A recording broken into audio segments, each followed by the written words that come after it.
vamos hoy con la ayuda del Señor a continuar con nuestra clase introductoria sobre los pecados respetables. Así que recuerda que mientras esperamos el libro, estamos nosotros introduciendo este tema, pecados respetables. La semana pasada hablamos un poco acerca de por qué ese título que llamaba la atención, acerca de esos pecados que tal vez nosotros hemos negociado con ellos. Por eso se titula pecados respetables, de esos pecados que tal vez no los tomamos tan en serio. Así que la semana pasada nosotros comenzamos haciendo un breve repaso, viendo, de hecho cantamos la oración, viendo el Salmo 139 y el Salmo 19, que yo les comentaba que son oraciones que nos van a ayudar durante el transcurso de toda nuestra clase, nosotros estar diciéndole al Señor, Señor, examíname, porque ahí vamos a estar hablando de cosas con las cuales yo lucho todo el tiempo, y especialmente que tenemos una tendencia a estar ciego a ella. No es lo mismo cuando hay algo que yo sé que yo lucho y otros saben que yo lucho contra ese pecado.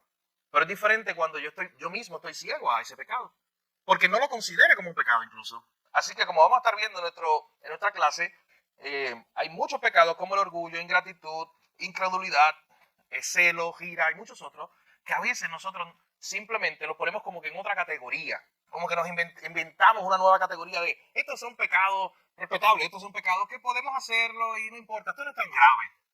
De hecho, yo les comentaba la semana pasada esa pregunta que hace el autor o que hacen tal vez los editores en la parte de atrás cuando dicen, ¿será que los cristianos estamos tan preocupados por los pecados escandalosos de nuestra sociedad que hemos perdido de vista la necesidad de confrontar nuestros pecados más sutiles?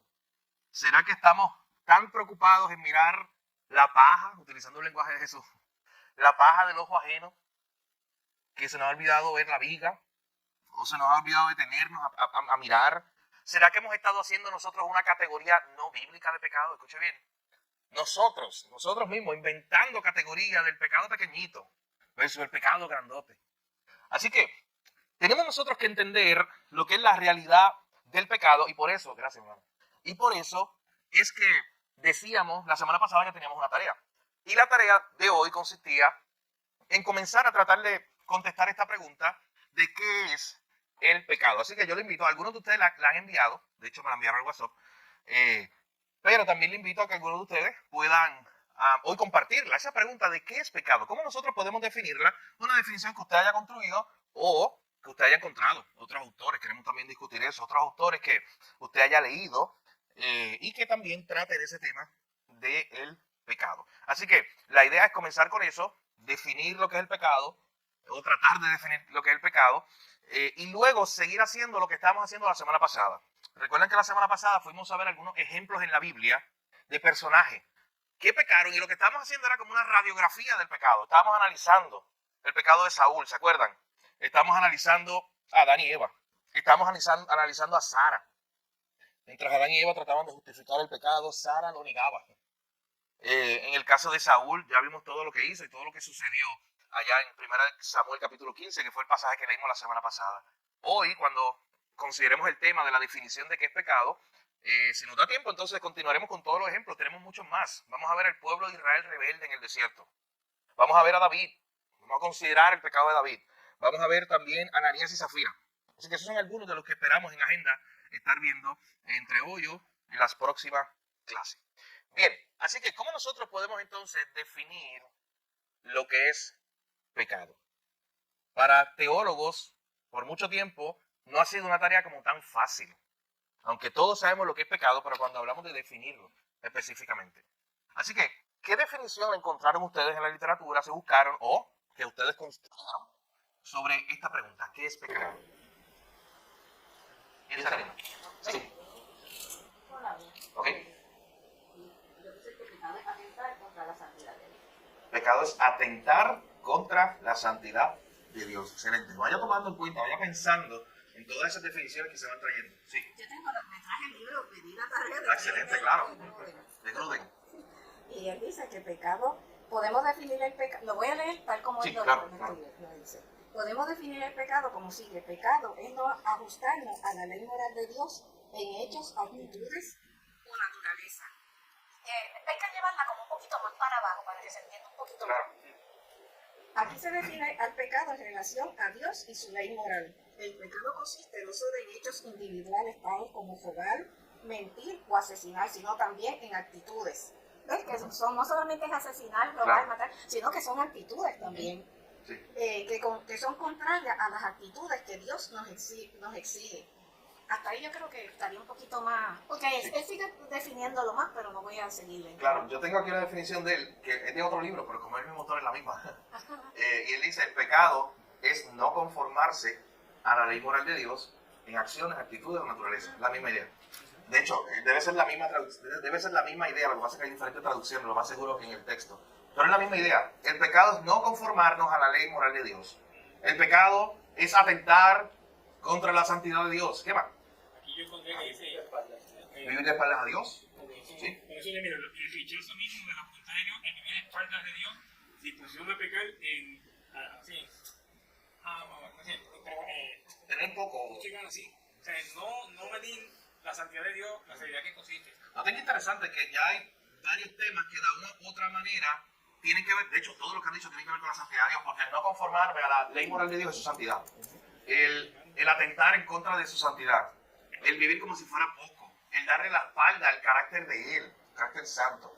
Así que noten que constantemente para definir pecado, no sé cuánto estoy tratando de hacer esto. Gracias. Yo llevo desde que empecé la clase así, ya usted me veía tratando ahí. Noten que para definir pecado estamos buscando definirlo a la luz de Dios, a la luz de su santidad. Necesitamos conocer quién es Dios para conocer quiénes somos nosotros. Los reformadores teólogos de la antigüedad lo han dicho de muchas maneras. En la Biblia, Isaías es el mayor ejemplo de eso. Para que Isaías conociera lo pecador que era él, el primero tengo que conocer lo santo que era Dios. Así que noten que aún estas definiciones que se han traído, se ha hecho referencia a Dios. No podemos definir pecado sin referencia a la santidad de Dios. Carmen, sí. Yo le he puesto, yo lo he escrito mío. Sí. Que todo lo que hacemos que va en contra de la voluntad de Dios. Y entonces busqué, yo creo que fue un libro sistemático, algo así, que decía que es un acto de ofensa contra Dios, despreciando su persona y ley bíblica cristiana. Acto o ofensa igual, de la misma manera. En contra de Dios, de su carácter, de su santidad. ¿Alguien más? Sí, yo puse la mía. Claro, ¿sabes? El pecado, reglas infalibles constituidas por Dios. Excelente. ¿Alguien más? Que usted haya buscado, que usted construya, que usted piense. ¿Cómo podemos definir pecado? A la luz de lo que hemos hablado en clases. Una afrenta contra Dios. Una justificación también de lo que estamos haciendo. Una rebelión en contra de Dios. Pero noten que siempre es, vuelvo repito, en referencia a Dios. Yo quiero traer a la luz de esa pregunta de qué es pecado, para ayudarnos a entender lo que es pecado, vuelvo repito, nuestro libro completo se trata de ese tema. Yo les hablaba de teología sistemática la semana pasada, que es una colección de doctrinas principales de la Biblia explicadas por un autor. Yo quiero traerles este libro de Willard Erickson, se llama Teología Cristiana, y este libro que contiene, como una colección de las principales doctrinas de la Biblia. Me gusta el lenguaje que utiliza este autor. Y noten lo que él dice acerca de este tema del pecado. Él dice, en un cierto sentido real, nuestra doctrina del pecado va a ser una reflexión de nuestra doctrina de Dios. Nuestra doctrina del pecado va a ser una reflexión de nuestra doctrina de Dios. Él dice, y eso tiene muchas implicaciones, porque si nosotros tenemos una doctrina de Dios errónea, vamos a tener una doctrina del pecado errónea. Y una doctrina del hombre errónea. Y una doctrina de la salvación errónea. Todo parte de Dios, de quién es Dios, en su carácter, en su atributo. Porque él dice, oye, si nosotros creemos en un Dios que no le importa el pecado, o un Dios que es como nosotros, o un Dios que es moralmente malo, oye, pues el pecado no va a ser algo tan grave. Pero si nosotros conocemos y vemos y leemos de un Dios 3 veces santo, que el pecado es todo lo que te han dicho, una afrenta en contra de su mismo carácter, de su santidad, de su autoridad moral. De hecho, él también dice que nuestra predicación incluso, para los pastores cada domingo predicando en la iglesia, la doctrina que ellos tengan del pecado también es importante porque va a determinar cómo ellos predican. Por ejemplo, si creemos en una doctrina del pecado ligera y decir que lo que tienen los hombres es una pequeña enfermedad, que el pecado es una pequeña enfermedad en el hombre. El hombre es perfecto y el pecado es una pequeña mancha en él. Pues yo desde el púlpito, mi trabajo va a ser tomar a Jorge, que es casi perfecto, y animarlo para que él sea un poquito más perfecto. Darle 2 o 3 toquecitos que él necesita. O ponerle la cherry encima y ya. Pero se va a quedar siempre casi. El casi. Ese es el problema. Exactamente. Pero si mi doctrina del pecado es la bíblica, hablando de la depravación total del hombre, que no es que yo estoy enfermo, es que yo estoy muerto en mi delito y pecado. Que no es que yo me estaba ahogando, no, que ya yo estaba muerto. Que no es que simplemente a veces peco, no, que mi inclinación, la inclinación de mi corazón es de continuo hacia el mal. Si conocemos la doctrina verdadera del pecado, entonces aún desde el púlpito se va a estar predicando, no solamente que necesitas una cherry encima, una pequeña reforma, no. Necesitas arrepentirte, cambiar tu forma de vivir, que eso es lo que implica arrepentimiento, e ir corriendo a Dios para que sea transformado, para que Él cambie tu naturaleza. Porque tú no necesitas 2 o 3 manitas de pintura. Tú necesitas ser reconstruido completo. Claro, regenerado. De hecho, mi hermano, eso es lo que ocurre con Nicodemo, lo hemos hablado antes, Nicodemo capítulo 3. Wow. Perdóneme, mi hermano. Tengo mucha medicina en mi cuerpo, yo creo. Está ayer. Nicodemo capítulo 3, qué tremendo. Búscalo. En Juan capítulo 3. Esa va a quedar para la historia. En Juan capítulo 3. Nicodemo no estaba simplemente enfermo. De hecho, cuando Nicodemo va donde Jesús, lo impresionante de toda esa historia es esa famosa palabra de que es necesario que nazca. ¿Qué dice eso? Que nazca de nuevo. Entonces, Nicodemo va con la expectativa de que Jesús le iba a, con una llave, una llave de ajuste, lo iba a corregir un poco aquí, ven acá Nicodemo, vírate por aquí, por allá, y ya está nuevo. Porque tú estás casi perfecto, según la propia teología o entendimiento de esa época, de los judíos. Ellos entendían que moralmente ellos podían cumplir la ley. Y él iba a Jesús como prácticamente diciendo, mira, está todo bien conmigo, y tú sabes, yo soy maestro, yo soy un buen líder, yo cumplo la ley. Y de momento que Jesús le diga esas palabras, Nicodemo, no, tú no estás entendiendo. Tú tienes que nacer de nuevo. O sea, miren la doctrina del pecado que tenía Jesús. Bueno, ¿no se acuerdan del hombre, el joven rico? Es lo mismo, igualito. El joven rico que se acerca a Jesús, diciéndole, ese es más atrevido parece, porque se le dice, oye, ¿qué me falta? Es que yo no tengo todo. ¿Tú sabes qué? Es probable, algunos autores dicen que es probable que lo que estaba buscando ese joven era como un sello de aprobación de un rabí importante como Jesús, reconocido en la época. Aunque no con la autoridad que tenían los fariseos y todo eso, pero usted sabe que eso ya era reconocido. Como un ponche, como que él estuviera presentando su vida y Jesús le dijera, ok, está bien, y se lo dijera frente a todos para su orgullo. Si no, sigue para adelante. Es más, que Jesús hubiera detenido ese día su ministerio y se hubiera detenido allí públicamente a decir, hey, todos sean como este hombre. Mírenlo de ejemplo, síganlo a él. ¿Y qué Jesús le dice? Es lo interesante de esa historia. Es la ironía de toda esa historia. Es como si le estuviera diciendo, una cosa te falta y es lo más importante. O sea, tú crees que lo tienes todo y no tienes nada, porque lo que te falta es lo más importante. Es la vivencia, es la transformación, es que tu vida sea transformada, no porque dices que estás cumpliendo la ley, es que te falta lo más importante, te falta el ser, el tú no estar pensando que tú puedes cambiarte a ti mismo. Ese hombre pensaba que él podía cumplir la ley. Y dice el texto que cuando Jesús lo confronta, ¿cómo se va? Triste. Claro, ahí se reveló su corazón. Y ahí se reveló que en realidad este hombre no tenía el corazón correcto. Pero no te interesante, es la misma idea que Nicodemo. Este concepto de no es arreglarte algo que te falta, no, es que estás muerto, tú no tienes pecado, tienes que nacer de nuevo. El hombre no necesita un arreglito, el hombre necesita ser regenerado. Estamos muertos, dice Efesios capítulo 2. Así que, interesante lo que hemos visto.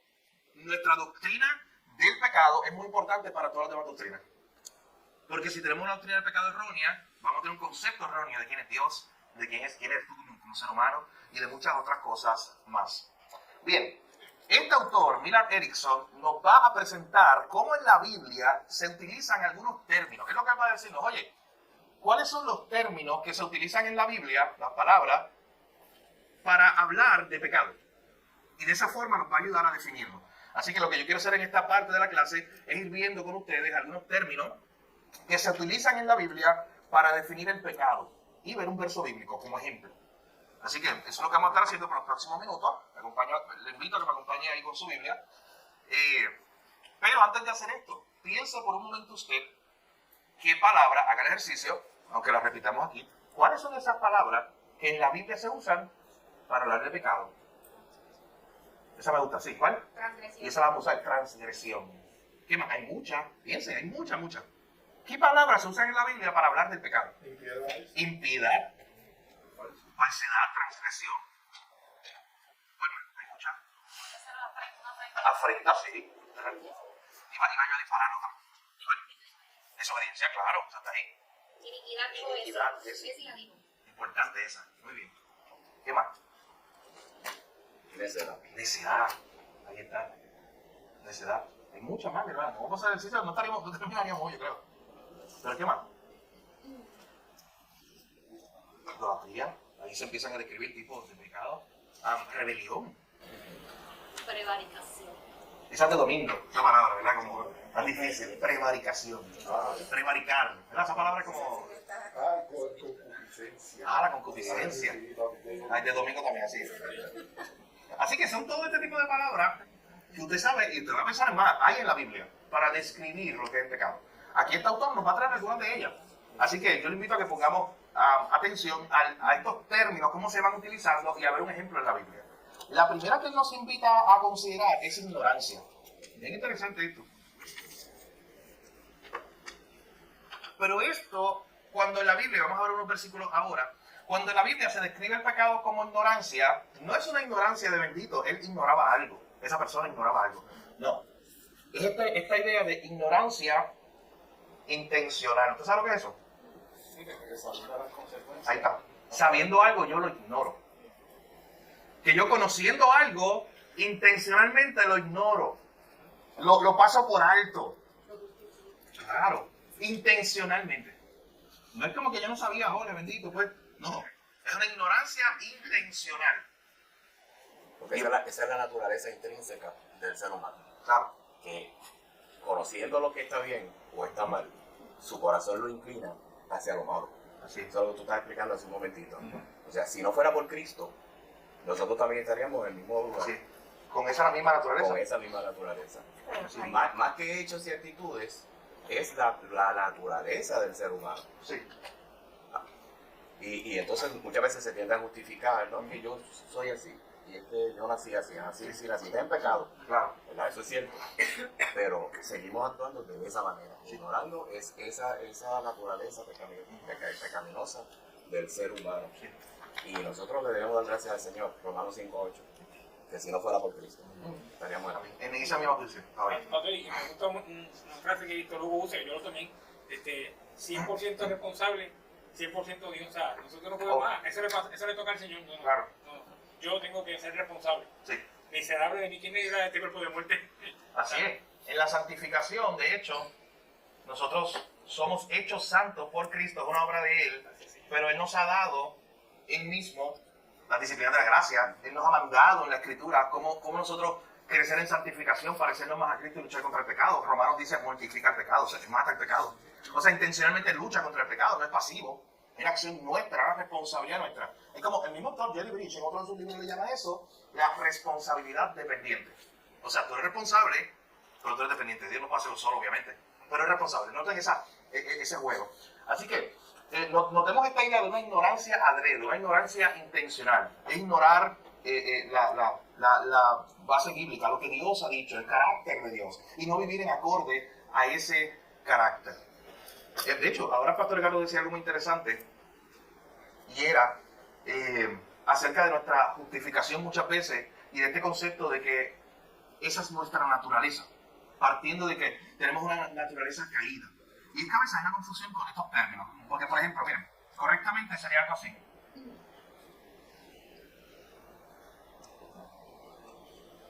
Voy a hacer aquí un pequeño diagrama rápido para tratar de entenderlo. Hay dos maneras de ver esto. Miren la primera, no sé si lo pueden ver ahí. La segunda sería algo como esto.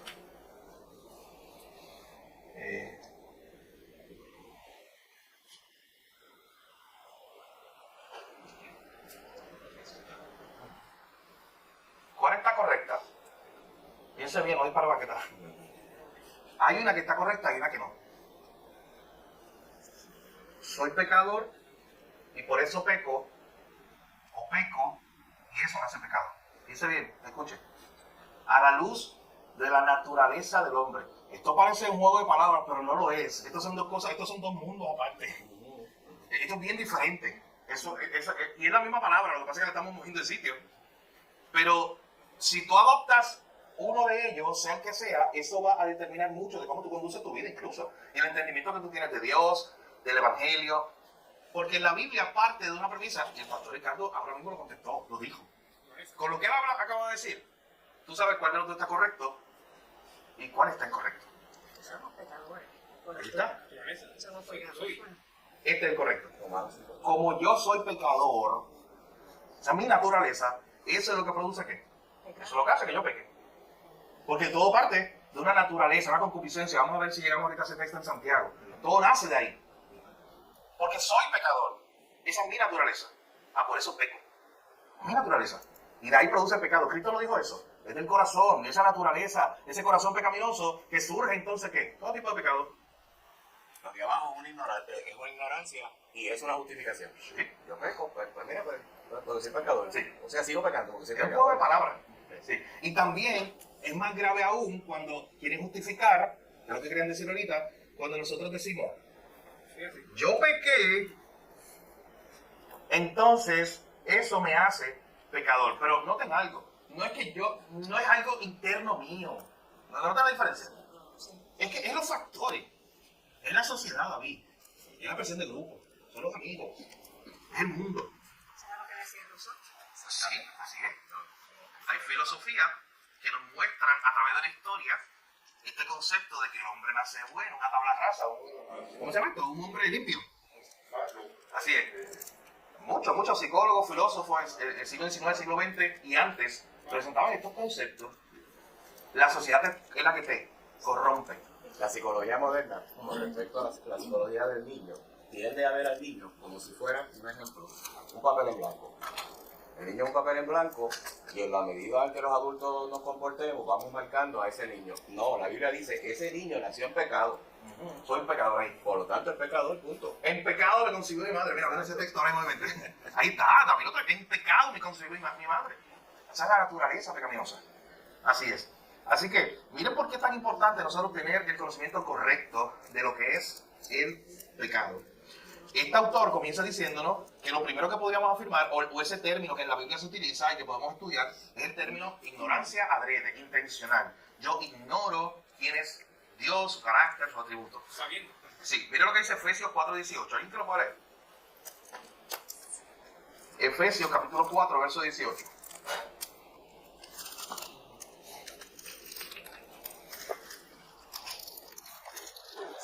¿Quién lo tiene?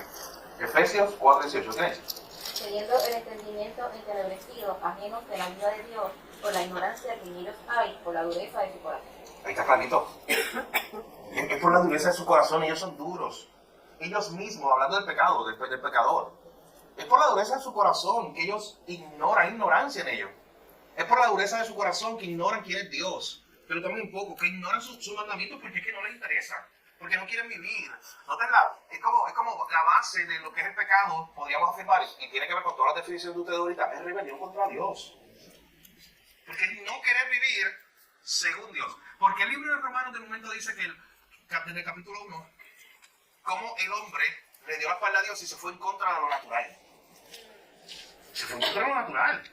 Quiere ignorar lo que hizo Dios bueno y lo que hizo Dios por diseño. Y quiere vivir según su propio estándar, ignorando intencionalmente quién es Dios y su carácter. Es como las personas sabiendo exactamente cuál es el camino correcto, pero simplemente deciden ignorarlo. Segundo lugar, o segundo término, error. ¿No te qué interesante esto? Un término que en la Biblia, en las traducciones griego, recuerden, el Nuevo Testamento se escribe en griego, el Antiguo en hebreo, son términos que hay palabras que se utilizan allí, que literalmente la traducción literal sería error. Pero igual, hay que añadirle esto para entenderlo. No es un error porque me equivoqué, porque yo no sabía. Sí, cometí un pequeño error. No, este concepto que presenta la Biblia del pecado como errar, significa cometer un error intencionalmente. Yo estoy aquí escribiendo la palabra pecado, y no es que yo cometí un error en la forma en que yo estaba escribiendo y utilicé una letra en vez de ponerle la I, le puso otra vocal o otra cosa. No. Es que imagínate que yo estoy escribiendo esto, intencionalmente yo escribo otra palabra ahí. Es un error intencional, adrede. Mire lo que dice Tito, capítulo 3, verso 3. Ahí te lo voy a leer. Tito, capítulo 3, verso 3. Tito, ¿qué hay?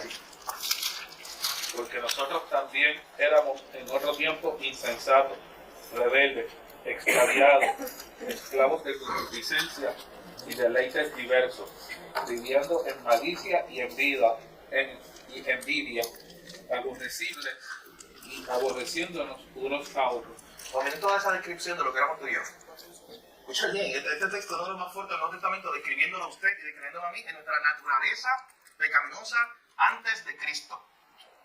Éramos en otro tiempo insensatos. Todo lo que es el pecado está ahí contenido. Rebeldes. Extraviados. Y ese término extraviados es el que se traduce para él utilizar el término error. Extraviados en error. Y vuelvo repito, no porque estábamos perdidos. Bendito que yo no sabía que esto era malo. Yo estaba extraviado. Yo empecé a caminar por aquí y pues yo no sabía. No. La tendencia es, yo sé que eso es pecado y ahí me extravié para allá. Yo sé que eso es pecado y ahí me zambullí y me metí.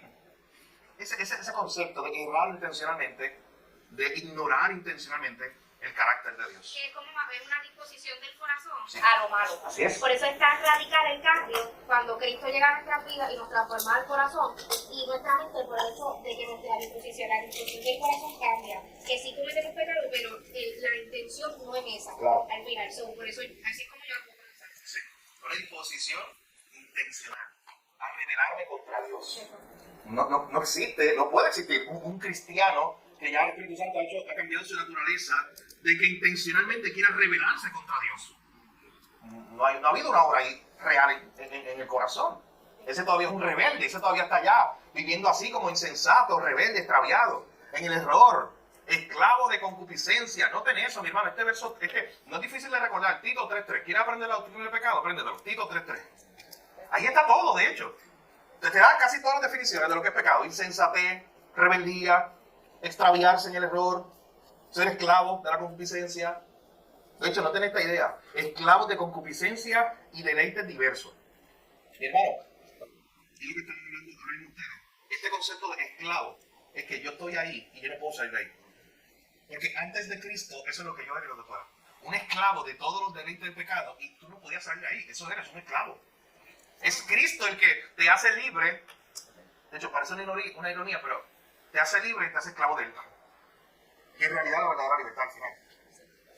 Por eso que tú deberías ser a mí, no de la presencia del pecado, pero sí de la autoridad del pecado. Claro, así es. Manda, ¿cómo domina? Ya no me domina. Romanos capítulo 6 lo dice clarito. Lea Romanos 6, 7 y 8. Pablo hace todo un análisis. Dice, no, pero es que el pecado ya no reina. Utiliza esa palabra, Pablo. Ya no te domina, ya no reina.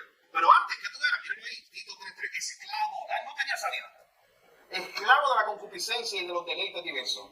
Vivías, no es que visitabas. Hugo, no es que una que otra vez tú vivías en malicia y en envidia, o visitabas la malicia y la envidia. No, es que vivías allí.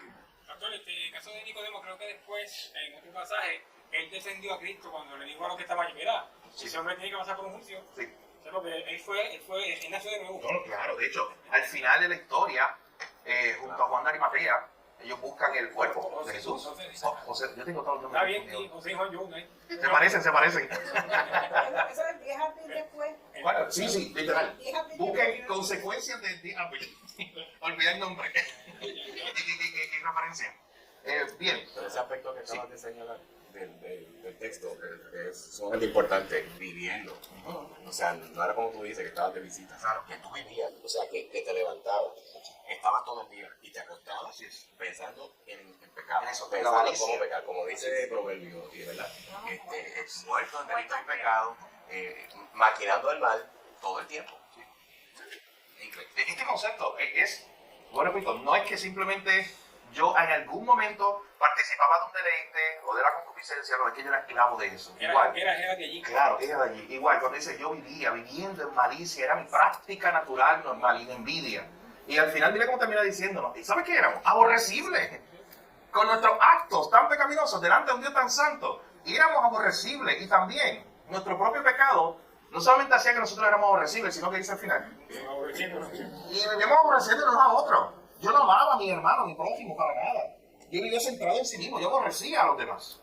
Pero hermano, vuelvo y repito, usted quiere un buen texto para entender lo que es la doctrina del pecado, medite en Tito 3:3. Medite una y otra vez. De hecho, no es el tema de hoy, pero siga leyendo los famosos peros de Dios. Ahí está el Evangelio. Usted puede presentar el Evangelio a la luz de un pasaje como este.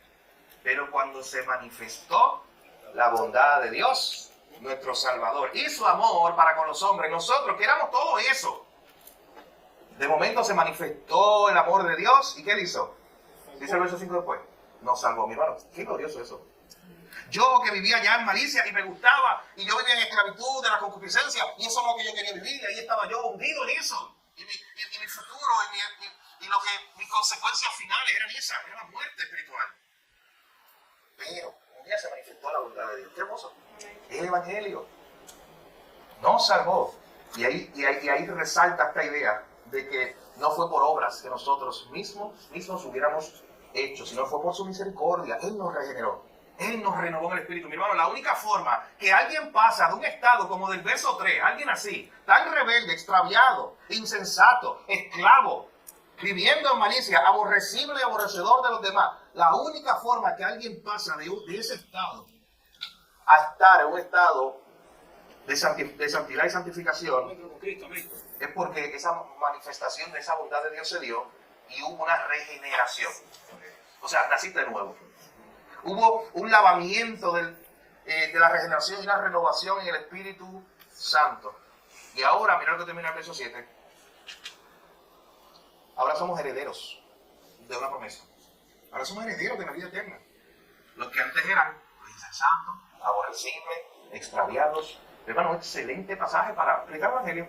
Predicarse a usted mismo todos los días, recordarlo y enseñarlo a otros. Tito 3:3.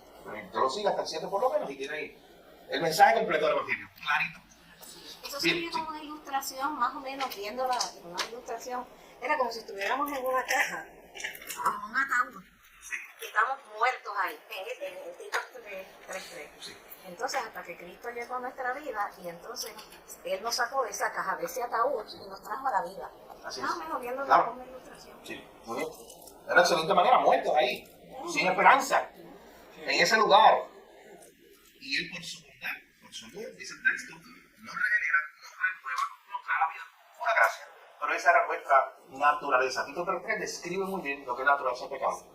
En la nueva traducción viviente, dice, en otro tiempo nosotros también éramos necios y desobedientes, fuimos engañados y nos convertimos en esclavos de toda clase de pasiones y placeres. Nuestra vida estaba llena de maldad y envidia y nos odiábamos unos a otros. Bien clarito ahí. Ahí está. ¿Quiere conocer la naturaleza del pecado? Tito 3:3. Así que, ignorantes, nos lleva a extraviarnos en el error y describirnos como se nos acaba de describir. Miren la tercera el tercer término que este autor nos presenta sobre cómo en la Biblia se describe el pecado. La palabra, el libro está en inglés, la palabra que él utiliza es inattention. Y esa palabra, para traducir en nuestro contexto, sería como falta de atención intencional.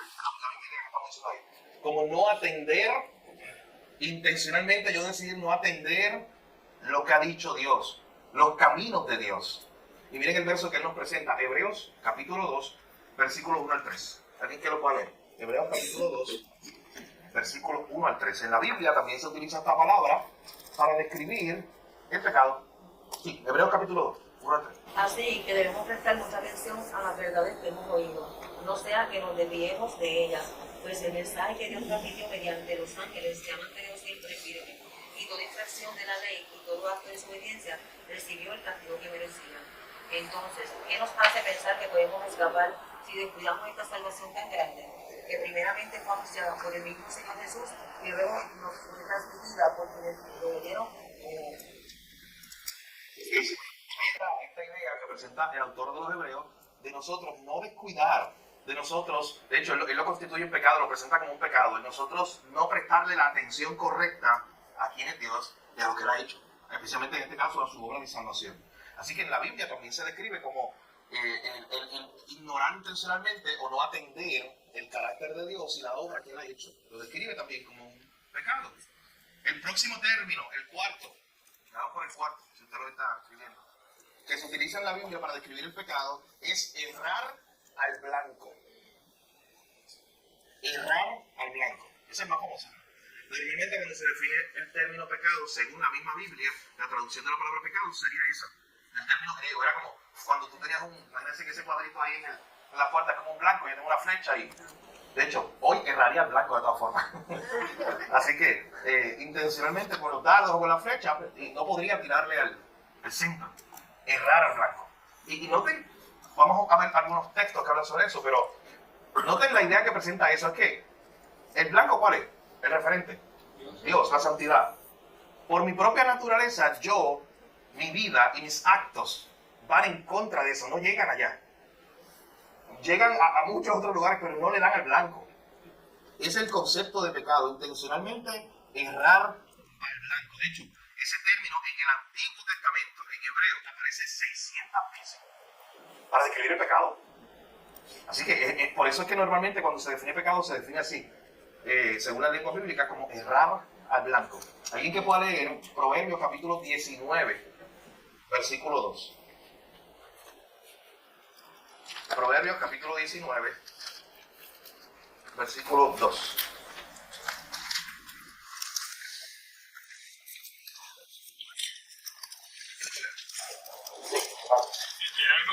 Si alguno es sueño y aquel que se apresura con los pies, peca. Ese término peca, que aparece al final, en hebreo originalmente, hay lo que dice es aquel que se apresura con los pies, hierra al blanco. Utiliza ese término. Y muchas otras veces en el Antiguo Testamento especialmente aparece esa idea, el pecado como errar al blanco. Y escucha bien la definición que él nos presenta sobre este tema.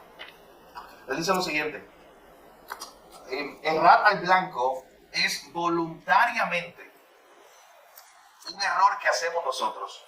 Normalmente cuando se utiliza este término de errar al blanco es o define una acción moral. Yo decido intencionalmente errar al blanco porque no me interesa vivir según el estándar de Dios.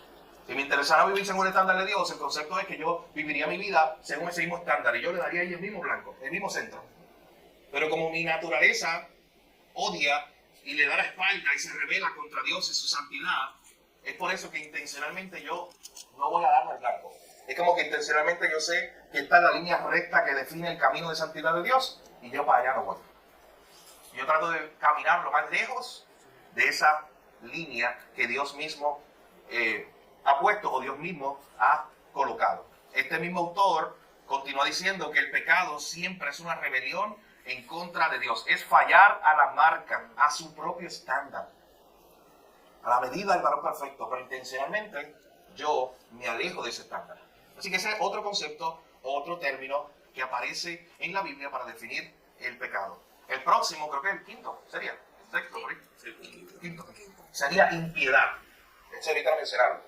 Alguien que pueda leer Colosenses 3:25. Miren lo que dice ese pasaje. Impiedad. Colosenses 3:25. Mas el que hace injusticia recibirá la injusticia que hiciere, porque no hay excepción de personas. Colosenses 3:25, ¿verdad? Sí. Ese término de injusticia en el griego original es impiedad. Así que por eso aparece esa idea de yo hacer actos impíos. Y lo que me está presentando ese texto colosense son las consecuencias que van a venir para mí por yo hacer actos impíos. Pero eso es un término que también usted lo va a encontrar en muchas ocasiones en la Biblia. ¿Cómo se define alguien que es impío? Ya sabemos que es un término que se utiliza, pero ¿qué es? En la Biblia se describe muchas veces entonces. Esto es un pasaje de ejemplo, hay muchos versos en la Biblia, pero ¿cómo se describe a alguien que hace actos de impiedad o que es un impío? ¿En comercio? Sí. O cada vez que en la Biblia, más fácil, cada vez que en la Biblia se habla de un impío, ¿a qué se está refiriendo? ¿Qué característica? ¿A uno convertido? Pero dice que Dios está cargado contra el impío todos los días, así que impío es igual a pecador. Claro. Se practica el pecado. Así que definitivamente es un pecador, no regenerado. Pero ¿cómo lo describe? Muchas veces se describe en la Biblia, un impío. Sin compasión. Se describe muchas veces como un necio. Ahorita que el pastor Carlos utilizó ese término. Así que ese es otro término que en la Biblia se utiliza para describir el pecado, como impiedad.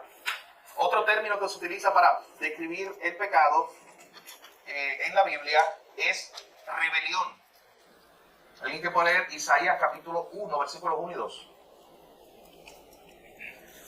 Este texto es muy interesante. Mira lo que dice Isaías capítulo 1, versículo, lea hasta el 3. Capítulo 1, versículo 1 y 3. ¿Quién lo puede leer? Sí, hermano. Visión de Isaías, hijo de Amós, la cual vio acerca de Judá y Jerusalén en días de Usías, Jotam, Acaz y Ezequías, reyes de Judá. Oíd cielos y escucha tu tierra, porque habla Jehová, crié hijos y los engrandecí, y ellos se rebelaron contra mí. El buey conoce a su dueño, y el asno el pesebre de su señor. Israel no entiende, mi pueblo no tiene conocimiento. Date 4. Oh gente pecadora, pueblo cargado de maldad, generación de malignos, hijos depravados, dejaron a Jehová, provocaron la ira al Santo de Israel, se volvieron atrás.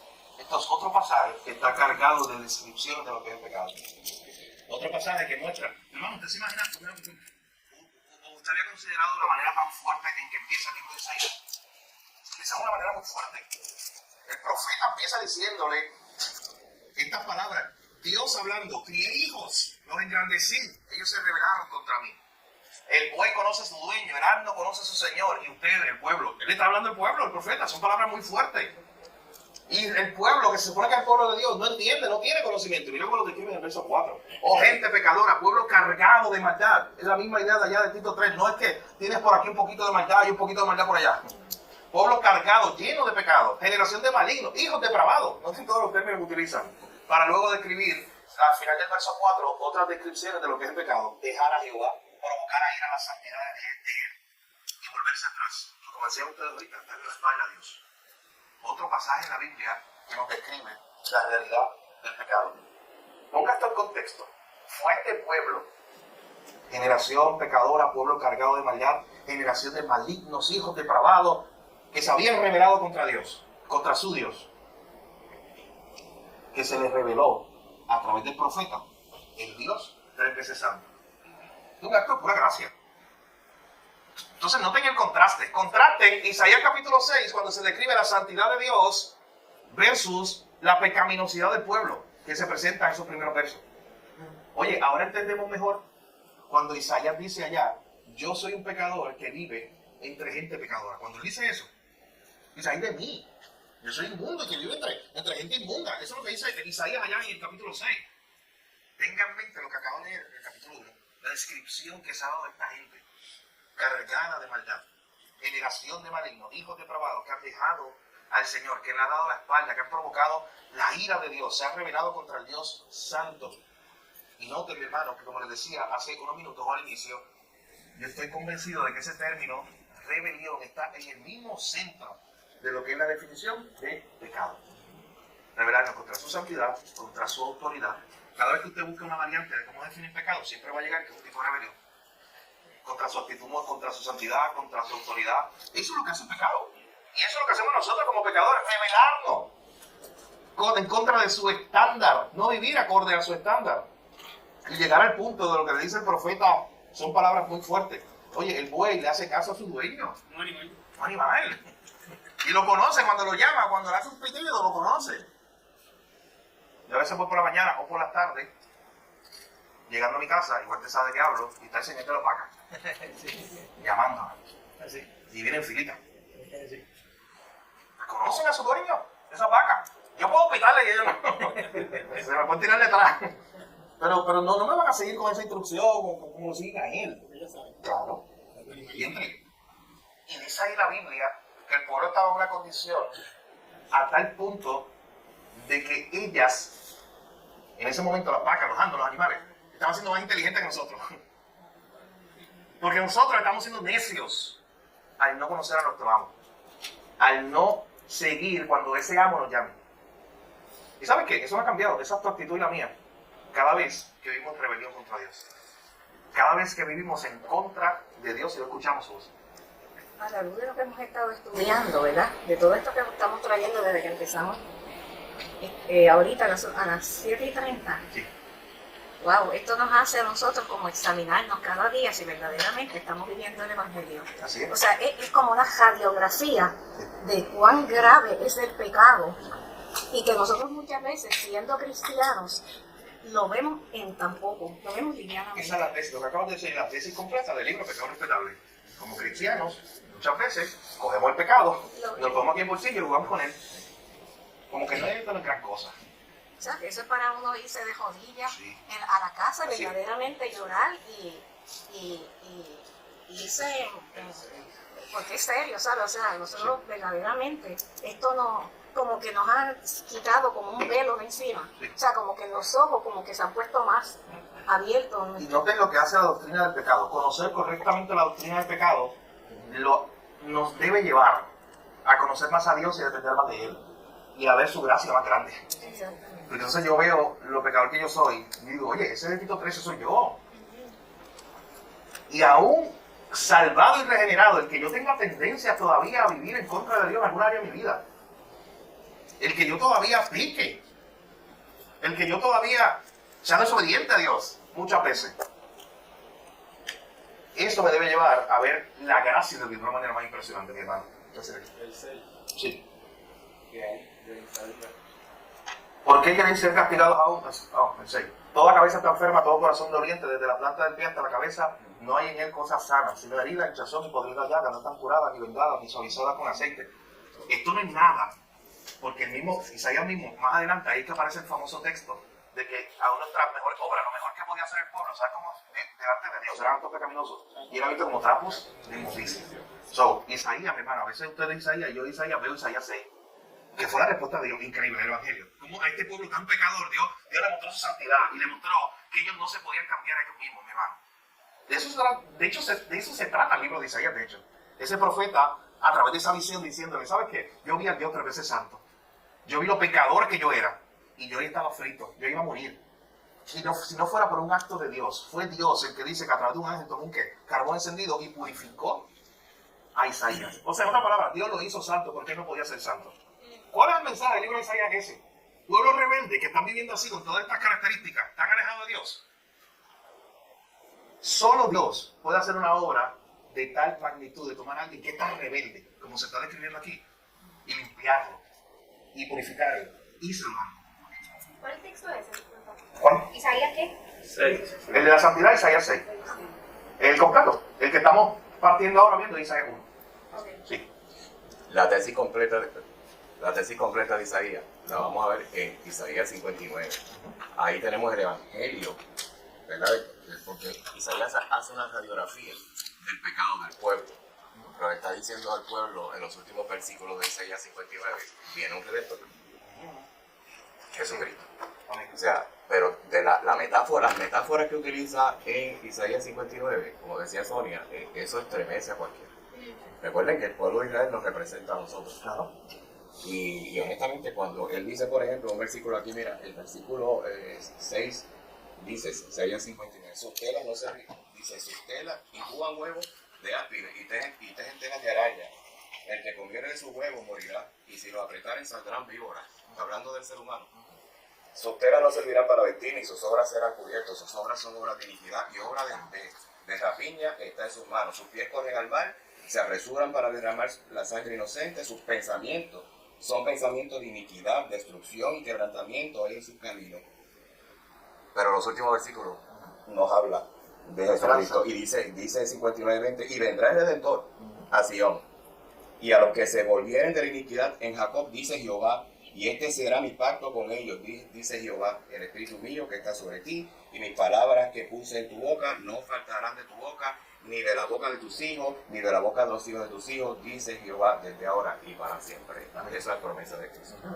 Por eso es que Isaías se lo ha llamado el quinto evangelio. Porque está lleno de eso, de esa verdad, de la mala noticia del hombre pecador y toda la descripción que define al hombre pecador y la gracia de Dios que solamente está en Cristo. En este caso, en ese Mesías que vendría. Así que, mis hermanos, hasta aquí lo vamos a dejar por cuestión de tiempo. Seguiremos más adelante describiendo, porque hay muchos otros términos en la Biblia que describen el pecado. Y todavía tenemos esta idea de ver cómo en la Biblia se define o se muestra, por ejemplo, algunos pecados.